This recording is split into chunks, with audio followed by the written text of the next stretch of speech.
Hello, my name is Ben. And my name's Josh. And welcome back to FPL Graduates and welcome back to another pre-season video. This time, we're going to go into my team and have a look into my pre-season draft. Let's get straight into it. Okay, so as you can see, I have gone for a £4.5 million keeper in goal. I have gone for Flecken, and my other keeper is a £4 million option that I'll talk about a bit later on.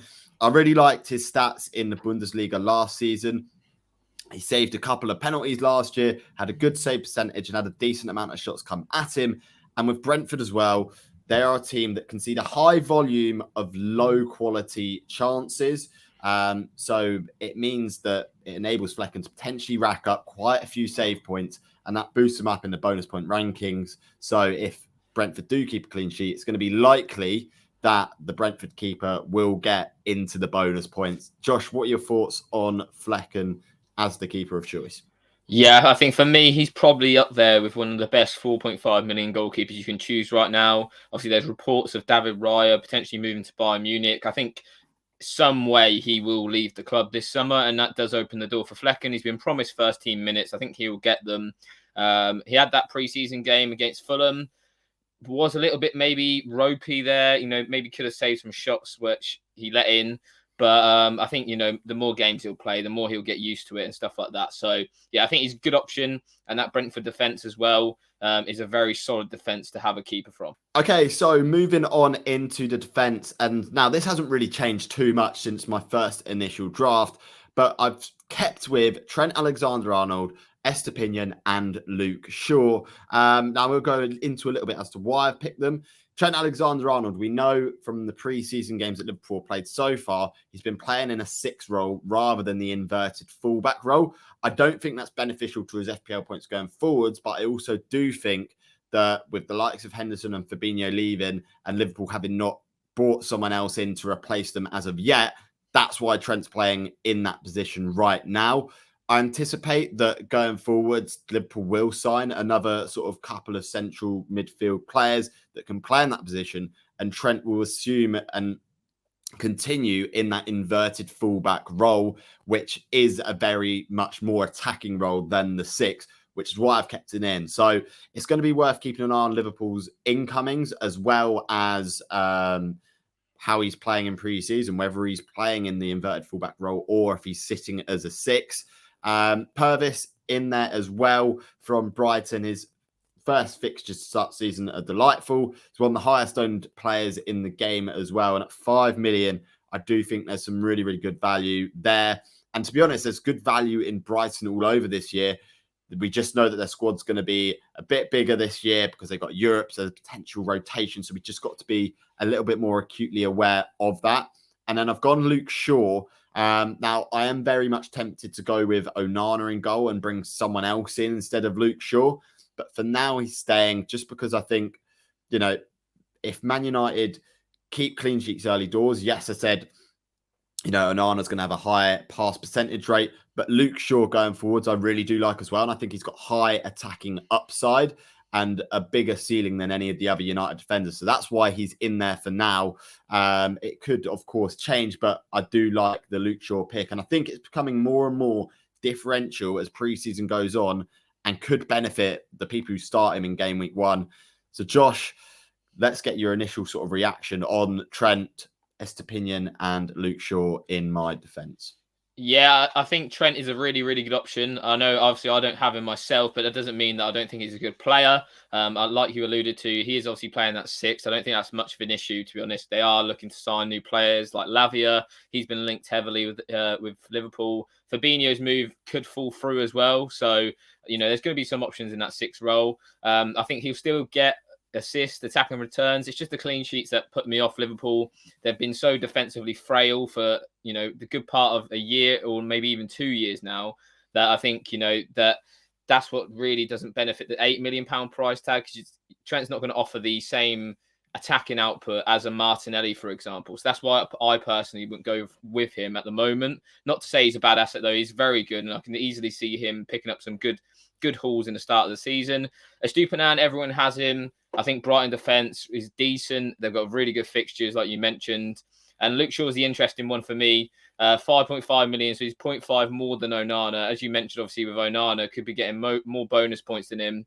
And also the fact when we saw United play against Arsenal in pre-season, it was Wan-Bissaka who was the furthest up the pitch. He was literally in the opposition's box at most of the time. And I think Ten Hag's used the word of unpredictable in United's pre-season quite a lot. And we're seeing that quite a lot with United in pre-season. Players popping up in different positions. The formation's very fluid. Players are playing in loads of different roles throughout the whole 90 minutes. So it'll be interesting to see the more we see of United. And obviously that will give us a greater indication as to where Shaw's going to be playing. But right now, I think, his attacking threat, like last season, is going to be a little bit deteriorating just because of the way United play. And it's not necessarily like with those marauding fullbacks like the other teams. Okay, so moving on into the midfield, and as you can see, it is pretty well stacked with a lot of mid-priced midfielders. So we start off with Bruno Fernandes. It was really a coin toss between him and Marcus Rashford as my second United asset, and I think Bruno just edges it for a higher sort of expected goal involvement with the assists included. On penalties as well, I anticipate United will get more than the 2 that they got last season.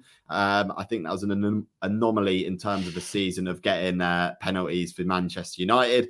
So I do think Bruno is a good option. He's got 1 or 2 goals in pre-season as well, so he's looking quite sharp.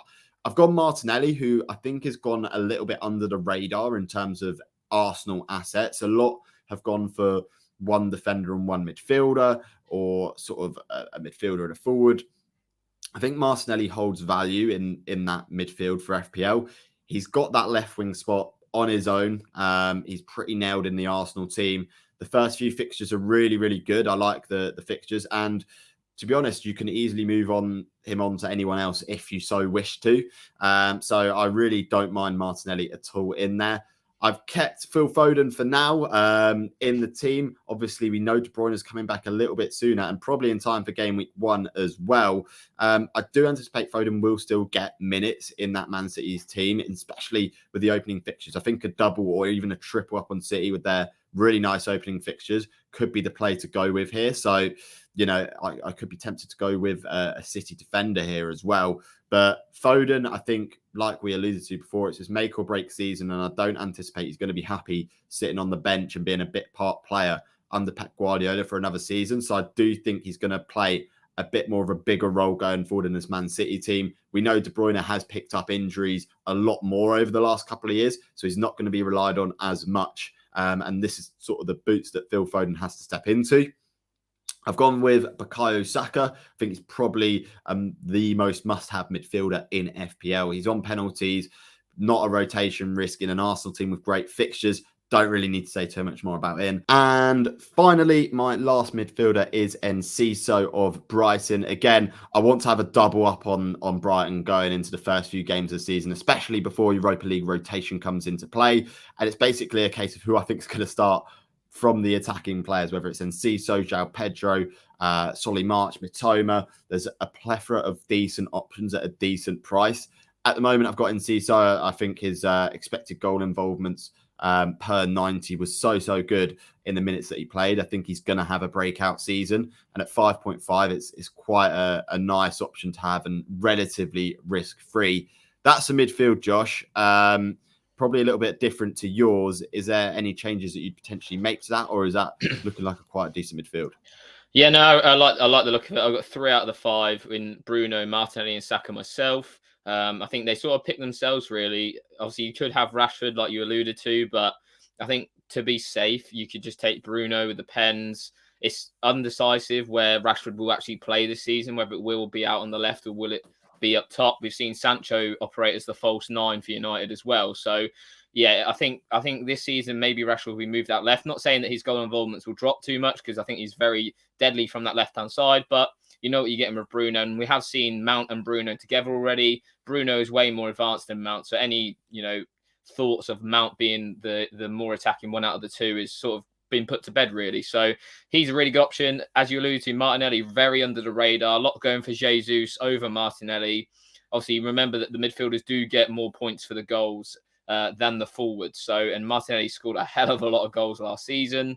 I do like the Foden pick. I'm in an R in over the Man City players. Especially with De Bruyne back, it does throw a big spanner in the works with who's going to play. So yeah, I'm thinking about that one myself as well. But obviously, hopefully, we should have early Man City team news before game week 1. So that should clear up a lot of those Manchester City headaches that a lot of people will probably throw themselves into for game week 1. And then it's just really in C. So you've mentioned the facts already that, he's not going to get crazy amounts of minutes, probably. He's going to share minutes. It's just whether you think that Enciso with 70 minutes is better than, Andreas Pereira, for example, with 90 minutes. And that's the decision that you've got to make. I think he's a good option if he plays. But I think equally, João Pedro at 5.5 is also a very good option. And he'd operate in the same sort of positions. Obviously, he scored already and got an assist, I think, already in pre-season, João Pedro. So, yeah, really nice options for Brighton. But again, similar to City, it's going to be a case of who do you pick? Okay, and moving on to the strikers, we've obviously got Haaland in the team. I couldn't think of any reason why you wouldn't have Haaland in the team unless he picked up an injury in pre-season and was confirmed out for at least the first 2 or 3 game weeks of the year. And then we've got Gabriel Jesus as well. His stats from last year were really good, but again, he picked up injuries, didn't get all the minutes in the world. So it is a slight risk with doing that. However, there's so many strikers at that pretty much same price point that you can go for that it seems sort of the risk seems nullified when you have those options behind him. But again, with the Arsenal fixtures, they're so nice. I just wanted to triple up on their attack and just go all out and see, we know that they can score goals. We know they've got great attacking options. So that's why I've gone with Jesus. Josh, there's not too much to say about Haaland, but is there sort of anything that you could possibly add on about Gabriel Jesus? Yeah, I think he is a good option, and he's the safe option. A lot of people have been asking us on our Patreon about like Nkunku. He's been playing really well in pre-season, same as Jackson. I think it's an easy decision to choose Gabriel Jesus straight away. They have 3 really nice fixtures, and then that leads you into Chelsea's really nice run from game week 3 onwards. So you can make a decision around then whether you want to keep Jesus or whether you want to move to Nkunku. And then we have a lot more data and knowledge about Nkunku and Jackson because we don't know how Chelsea will line up either. Jackson looked really impressive when he's played, but it's just a case of minutes again. So we'll have to wait and see. But yeah, I think Jesus for me is definitely the safest pick up front alongside Haaland. Okay, so moving on to my bench, let's just go through this and talk about the reasons why I've got the players that I do. Areola in goal. Obviously, we're seeing him being integrated back into West Ham's pre-season, and there's a possibility that he could become the number 1 at West Ham in the league next year. Obviously, it's all dependent on Fabianski, his fitness, whether he picks up injuries, that sort of thing. But I do think Areola has one of the best chances of being a playing £4 million keeper. And regardless, I think at the game week 1 deadline, it will be a keeper who I'm most confident will be a 4 million potential starter. So you could have sort of a keeper that moves to a team sort of lower down the leagues, sort of Bentley maybe from Wolves. There's a couple in there that have a chance. So we're going to keep an eye on them over pre-season.